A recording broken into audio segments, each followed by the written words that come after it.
Now when you watch Danny and Rick's video, Rick talks obviously about his problems with his short game, and you can see how he's adapted a swing just to get round really. You know, everything's very sort of locked up and very much an arms in motion, you know, no body rotation or nothing, and you know, that's his stock swing for every single short game shot. Dan teaches him to get away from that, completely different. He adds in the rotation there, he gives him the confidence to swing further back and actually feel the club releasing much earlier on the way down, which is really hard to do. You know, making a big long swing, hitting the ball a short distance is very difficult to do. Mentally, you think you're going to hit it too far. So I think he made a big difference in a short amount of time, which is really good to see, and that's why you need to go and watch it and use that as a bit of a baseline for your short game. It's one of the best videos out there. But when he hands Rick the GForce, you can see that the problems in Rick's swing do show up. Rick always talks about how he tends to very much drive the club through. You know, Dan's trying to get him out of that. He's trying to get him to release it and feel the club head swing and swing through and pivot properly.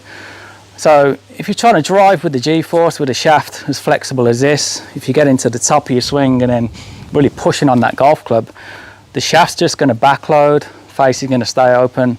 It's going to be impossible to hit.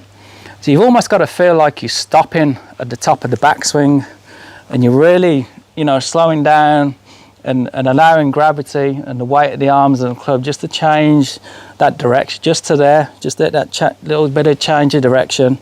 You know, once you've got that, you can then match that with your body rotation and turn through and release it properly. If you get a little bit quick at the top, you're really going to struggle with this, and that's probably why you're struggling with your game. And that's why you want to pick up a GForce wedge. Super flexible shaft, 10 degrees bounce, 55 degrees loft, perfect for every shot around the green, right the way out to your full pitch shots. So it's a brilliant tool to help you identify any faults in your swing. And quite simply, all you're trying to do with it is, although the shaft's very flexible, you're trying to make a swing with it where you're keeping the shaft very rigid. You know, think of it as a normal stiff shaft. You're trying to keep it exactly the same. We don't want to be going back too quick. We don't want to transition down too quick, because you're going to lose control over that club head. And the rotation is the key. You know, the only way you're going to get tension through this shaft is if you're actually rotating, getting the energy from your body rotation down into the club head. So if you're very handsy, if you tend to use your arms or hands too much, if you've got the chipping yips, this is the club for you. So you go to the ball, get your weight into your left side. You want to get a feeling of your shoulders being pretty level, your spine vertical, chest in front of the ball.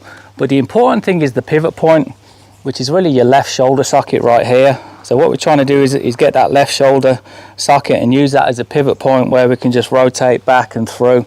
That's really going to be the low point for your golf swing, and that's going to improve your strike, which will improve your distance control as well. So once we've got the setup, we're then moving into the swing. So we're looking for a connection with the upper arms and the body. We're looking to be nice and relaxed, and we're looking for rotation. We rotate back, we rotate through, and then we let the club naturally release on the downswing. Take my setup, nice and relaxed, and then just rotate back and through. So when I'm coming through, I really get a sense and feeling of my upper arms really connected to the chest. I can feel the club releasing, I can feel it go at the bottom there, and that's giving me a nice shallow angle of attack. Club's coming in nice and shallow to the ground, just brushing the ball away, and that's exactly how you want to do it. So I keep my weight forward, standing close, arms relaxed, a little bit of rotation, upper arms connected, and then swing back and through. Pressuring down, really trying to feel and pushing pressure down through my feet. So the pressure from the arms, shoulders and club is pushing down into the ground. So I almost feel like when I'm playing these shots, I feel like I'm going down and then back up again, sort of pushing that pressure downwards.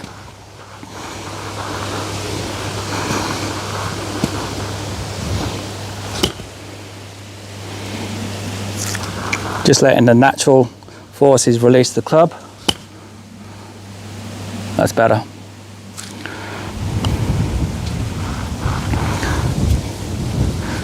So connect the upper arms to the chest, nice and relaxed, feel the weight of the club head. Turn back, turn through, solid. So rotation's the key. Rotate back and through.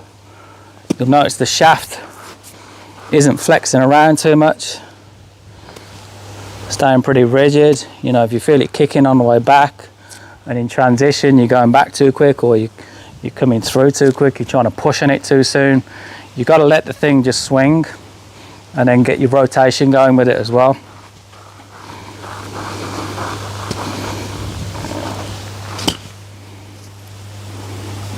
Perfect.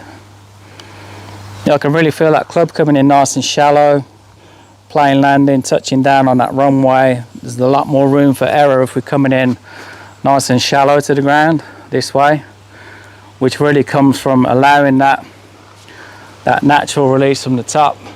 Dan talks about allowing the gravity to make the arms and club fall down, and then you get that earlier release, and that's what gives you that shallow angle of attack, which is ideal for all your short game shots.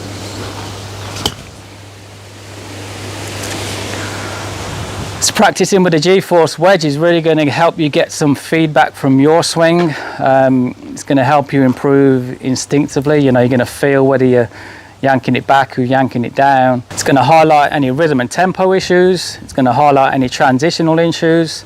It's also going to highlight the release. If you're not releasing the club properly, you know, if you're leaning the shaft forward too much, trying to manipulate the club, you're just not going to be able to hit it. So if you can pick this up, start to swing with it, make some smooth swings and learn to hit it, start with a chip shot, build it up into a pitch, then into a full shot, you know that you've got the perfect rhythm and tempo, you know you're transitioning properly, you know you're releasing it properly. That's why it's such a good club to use. So go and check it out. Appreciate you watching this video. Any questions, just drop them in the comments and I'll get back to you. Thanks for watching.